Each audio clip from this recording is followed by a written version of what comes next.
So if you buy your games from PC, most likely you buy your games from Steam. Sure, there are other clients out there and other distributors of games on PC, but like I said, most likely you're buying all your games from Steam just because, for one, Steam probably has the biggest selection when it comes to buying games on PC, and second of all, I do know their customer service is flat out fantastic, especially if you want to return a game. Their policy is amazing. Pretty much how it works is, if you haven't played a game for more than 2 hours in the first 14 days you've owned the game, you can get your money back for no reasons asked. They won't ask why you're returning your game. You pretty much get your game back for whatever reason. So let's say, for instance, the game doesn't run right, get your money back. Let's say you don't like the game, you get your money back. Let's say you just want your money back for no reason, you get your money back on the game. There is no question asked. Honestly, if you ask me, I think Steam does have the best return policy when it comes to buying new video games,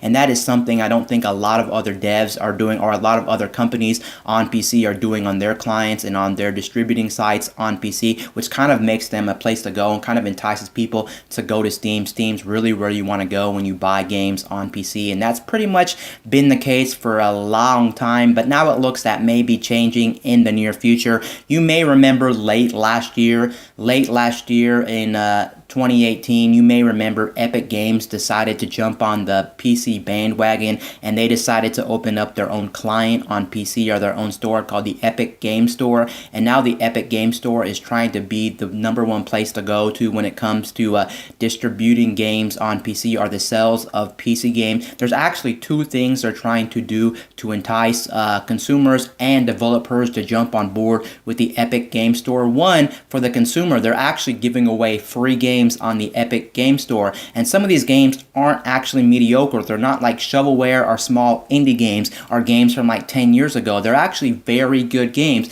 Like, for instance, I do know last week they were giving away Jackbox Party, and I know Jackbox Party is actually a pretty good party game, and a lot of people can vouch for that game being a very good game. The reason they're actually giving these games away for free is because they know by giving these games away for free, since you have to download the Epic Game Store and you have to log in and download these games from their client, you might end up buying a game from them while you're downloading their free game of the month or free game of the week or whatever the case may be. So that's how they get consumers to actually buy games from the Epic Game Store. And then on the developer side, how do they get people to actually move over from clients like Steam and other places on the internet? Well, they actually make sure that you get a bigger paycheck. Pretty much they take less money out of the dev's pocket compared to other places. I do know for the Epic Game Store, they only take 12% of the money that you actually earn on the sales of your game, whereas Steam, I think, is much more higher. It is very high.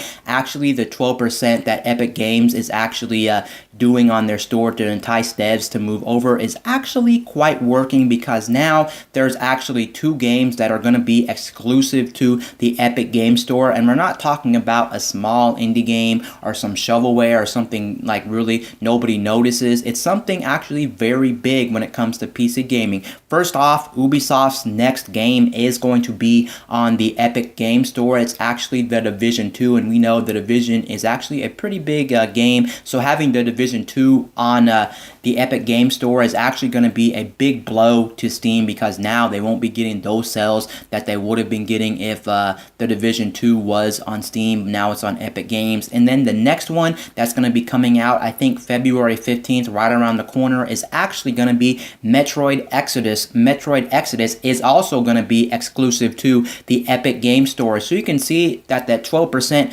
cut that they're taking away from developers is actually enticing a lot of devs to move over. Can you really blame devs moving over from places like Steam and other places on the internet to go over to the Epic Game Store? No, you really can't blame any of these devs. Heck, if I was a dev, I would definitely go to the Epic Game Store. I guess the only reason why you wouldn't want to go to the Epic Game Store is maybe you're not confident enough people still know about the Epic Game Store, because the Epic Game Store has only been out like 3 or 4 months at this point, so it's not even been out on the market that long, and maybe you're just scared that you won't get enough sales anyway just because it's Epic Game Store compared to Steam. Everyone knows what Steam is, so I can see that being the only reason why you probably wouldn't want to move your game over. But heck, that 12% cut that they're going to take is just flat out fantastic for the developer. So you can see that 2 big games are coming to the Epic Game Store. So it looks like they're kind of taking away Steam from Steam. Get it? Taking away Steam from Steam. No pun intended on that. So you can see that now they do have some pretty big competition. But here's where the real problem comes in. I think this is ultimately kind of bad for PC gaming. Why is this bad for PC gaming, and why is it kind of bad that the Epic Game Store actually opened up on PC and they have 2 big exclusive games like Metroid Exodus and the upcoming Division 2 game coming up to the Epic Game Store? Well, the reason this could be actually bad for PC gaming is because now if you look at it, we have another client coming up on PC. Now we have to worry about the Epic Game Store, and we already have Steam. We already have things like Origin for EA games. We also have Uplay, and especially if you're on Steam, even if you buy some Ubisoft products, sometimes you're forced to download that Uplay client alongside your Steam. And then we also have stuff like Blizzard. I think Blizzard has their own client. You can't buy Blizzard games on Steam. And then EA also has their own client called Origins. So you can see there's just so many different clients on PC, and ultimately, if you ask me, I think this really does hurt PC gaming as a whole. Heck, I sure know that I wouldn't be too happy if I had to download all these clients on my PC. Oh, the new Division's coming up. Oh, the new Metroid Exodus is coming up. Sorry, now I have to go ahead and download Epic Games client, and I wasn't happy about that. That pretty much means you have a lot of bloatware or just too many clients on your PC, and it's kind of frustrating too. You don't really have all your games in one place. You have to go to Steam now, and now I have to go to Epic Games Launcher. Nope, sorry, it's an EA game. Now I have to go to Origin. Nope, it's a Blizzard game. Now I have to go to Blizzard's client. So you can see the problem here. The problem is there's just too many clients on PC, and do you want to boot up your PC and have to worry about all these different clients? Why isn't your game all in one spot? There should be a one-stop solution for games on PC, but that's not really the case, and this could ultimately hurt PC gaming in the long run now that Epic Store is finally up and running. It just sucks. You'll have so many different clients on your PC. It's just absolutely ridiculous.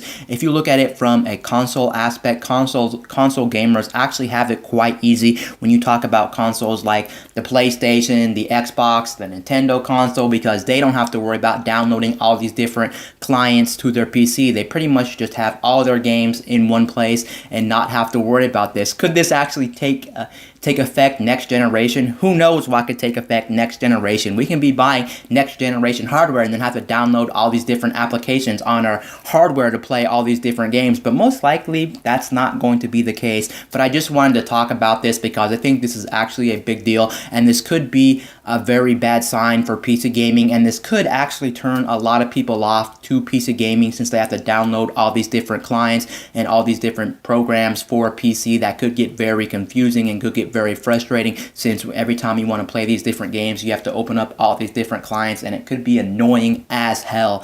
Anyway guys, this is Wayne from My Tech News, signing out.